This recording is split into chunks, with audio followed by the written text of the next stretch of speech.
Otep à tous, bien-aimés frères et sœurs. Ripper, Patrick, à Dakar. Qui est-il? C'est un ancien soldat français. Pas un Français noir, mais un Français blanc. De 73 ans. Qui dit que le président sénégalais, Bassirou Diomaye Faye, est une personne décalée. Il dit que Bassirou Diomaye Faye est déséquilibré. Il dit que Bassirou Diomaye Faye est un malade mental. C'est pas moi qui dis oh. Là, c'est pas moi. Là, ce sont eux qui le disent. Que les Sénégalais maintenant aillent parler, non? Vous qui venez souvent m'insulter là, vous voyez comment on insulte votre président? Moi quand je critique Bassirou, c'est mon droit le plus absolu, parce que c'est un Africain, c'est un président africain. Les décisions qu'il prend peuvent affecter l'ensemble du continent africain.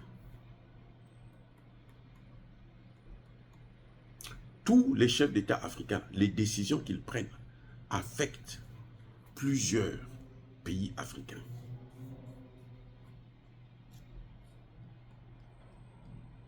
Mais lui là, c'est quelqu'un qui est venu, là, il est revenu à son lieu du crime. Parce qu'à 73 ans, il est déjà à la retraite. Qu'est-ce qu'il vient faire encore au Sénégal? C'est parce qu'il revient encore pour sauter, sortir avec les petites filles, faire les machins, sa vie. Parce que là-bas, il ne peut pas faire la vie. Il ne peut pas faire ça en France. Il vient insulter Diomaye Faye. Mais pourquoi il n'insulte pas Macron? Vous savez que Macron a mis le pays là à genoux? Au moment où je vous parle, là, ils ont un nouveau Premier ministre, non? Comment on veut l'appeler? François Bayrou. Ils ont dit, ils sont en train de préparer déjà une motion de censure. Parce que ce qu'on veut, c'est la tête de ce fou qui est en train de diriger la France, là. C'est un Français qui avait d'ailleurs écrit un livre comme ça, Les fous qui nous gouvernent. Mais c'est ça, c'est ça. Il ne dit rien pour son président, qui a mis la France à... La France est plus endettée que l'ensemble du continent africain. Vous vous rendez compte? Emmanuel Macron, à lui seul, il a endetté le pays à plus de 1000 milliards de dollars. Sans compter les détournements. Il y a de l'argent qui a disparu. Le déficit est en train de galoper. Mais alors, c'est incroyable. Ça se creuse, mais comme si c'était à la... c'est pas à la pelle. C'est à la pelle. Comment on appelle ça? Pelleteuse, ou je sais pas.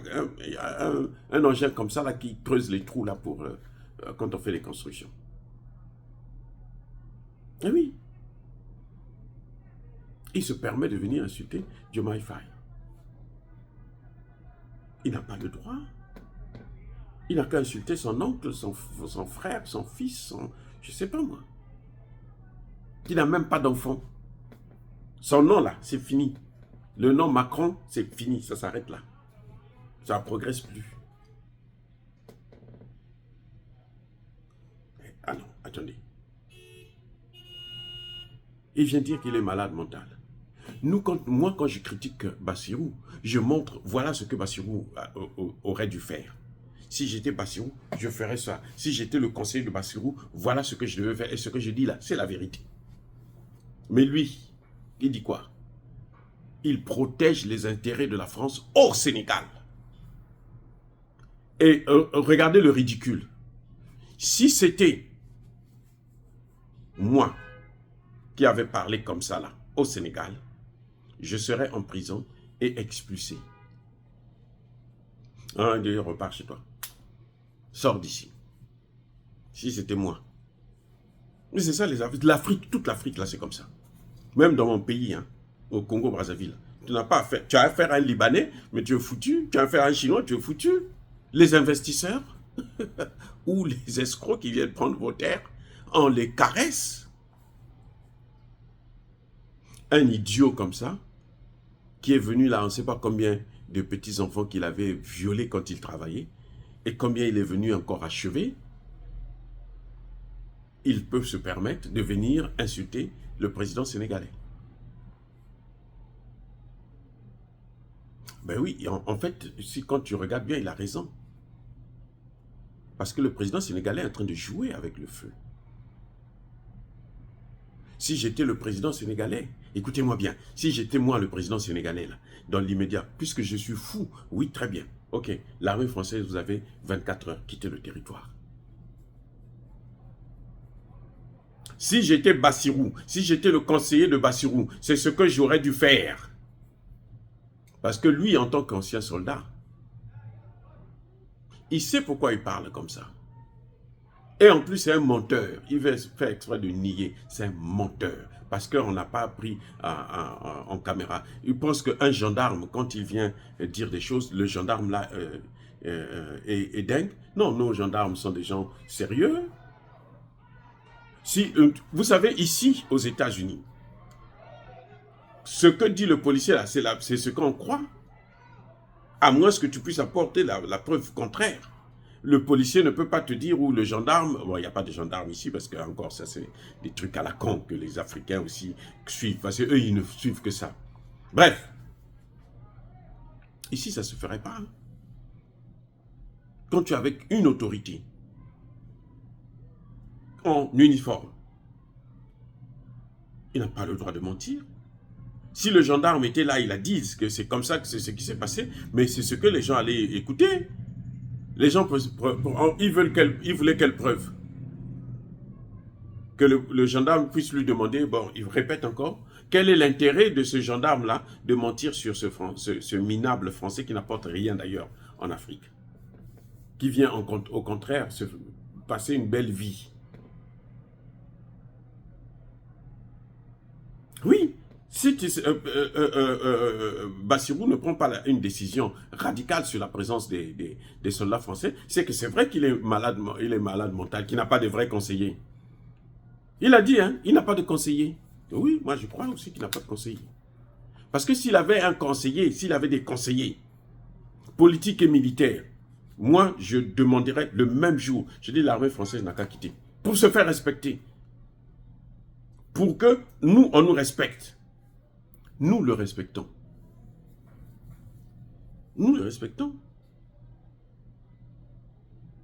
Parce que nous, quand on parle de Bassirou, on dit à Bassirou, voilà comment tu dois faire. Et c'est à Bassirou maintenant de nous montrer que non, ce que vous êtes en train de dire là, ce n'est pas la bonne voie. Parce que le pays nous appartient à nous tous. L'Afrique appartient à tous les Africains. Le Sénégal, c'est pour tous les Africains, pas seulement pour les Sénégalais. C'est pour... Mais attendez, je suis encore trop gentil là. Le Sénégal, c'est pour tous les Noirs. Tous les Noirs sont Sénégalais. Tous les Noirs sont Maliens. Tous les Noirs sont Congolais. Tous les Noirs sont Camerounais. Arrêtez avec ces bêtises que vous êtes en train de véhiculer là comme des dingues. Donc, la seule position, la seule solution pour que Bassirou puisse nous montrer qu'effectivement, il n'est pas un malade mental, il n'a qu'à prendre la décision tout de suite de faire partir les soldats français sans délai. Ce que lui, il a dit là, c'est ce que pense Emmanuel Macron. Vous comprenez? Maintenant, ceux qui disaient que non, bon, nous, on n'a pas affaire aux Français, nous, on a affaire à la politique française. Regardez. Ça, c'est un homme politique français qui a parlé. C'est le ministre français des Affaires étrangères qui a parlé. Non. C'est un vulgaire idiot qui n'a rien à faire, qui est à la retraite, mais qui, avec son argent de la retraite, il ne peut pas vivre bien là-bas en France. Il vient donc au Sénégal pour passer la belle vie. Si j'étais Diomaye Faye, je le répète encore, ce monsieur-là, je n'allais même pas l'arrêter, j'allais seulement demander aux soldats français, vous avez 24 heures, sortez. Aucun Sénégalais n'allait dire non. Aucun Sénégalais qui a la tête, parce que les Sénégalais, les hommes politiques sénégalais, oh Dieu, merci. Merci. Tous là. De gauche, de droite, devant, derrière, partout ils sont pareils. Donc les amis, je crois que Bassirou doit nous prouver maintenant que c'est un président responsable. Au lieu de passer son temps à faire le forcing, il a passé tous les 6-7 mois qu'il a passé là déjà à faire le forcing pour l'AES. Si lui se concentre sur l'AES, l'AES n'est pas le problème du Sénégal. Au lieu de se concentrer sur la CEDEAO pour enlever l'épine dans le pied de la chaussure de la CEDEAO, c'est-à-dire la présence occidentale, l'influence occidentale, la domination occidentale, la mise sous tutelle, la gestion par proxy, eh bien, il devrait s'occuper de ça. Lui, il préfère se passer son temps. L'AES doit... Je pense que l'AES, on peut garder l'AES dans la CEDEAO. Hein. C'est ridicule. C'est ridicule. La réponse pour ce voyou venu de la France, là, ce criminel, là. Vous voyez le comportement qu'ils ont? Il ne fait pas ça en France. Non, il vient. C'est avec nous, parce qu'il pense que nous, on n'est pas... On n'a pas... Non, lui, il n'a pas le droit. Nous, on a le droit de critiquer Bassirou. Parce que Bassirou aussi nous critique, non? Quand Bassirou dit que non, le Mali doit revenir, le Burkina doit revenir, le Niger doit revenir, alors qu'ils ont pris une décision, c'est quoi? C'est pas une critique? Ah, attendez, dites-moi, quand Bassirou dit ça, là, c'est pas une critique? Mais il critique qui? Il critique ses frères. C'est normal, c'est son droit le plus de critiquer. Et nous aussi, on peut donc le critiquer. Donc, arrêtez maintenant de me faire des reproches quand je parle de Bassirou ou de Sonko. Arrêtez de me faire des reproches. Ce sont mes parents, ce sont mes frères. Si ça ne va pas, je ne suis pas d'accord avec eux, je le dirai. Que vous soyez content ou pas. Abou, Abiar. Soyez bénis les gars, soyez abondamment bénis par le Dieu des Kémites et par nos ancêtres évangélisés. Mais que tous ceux qui persécutent le continent africain le pillent et le déstabilisent, qu'ils soient noirs, blancs, chinois, arabes, juifs, indiens ou qui qu'ils soient punis, maudits, foudroyés, neutralisés, écrasés, effacés par le Dieu des Kémites et par nos ancêtres évangélisés. Vive l'Afrique éternelle, j'ai dit et j'assume.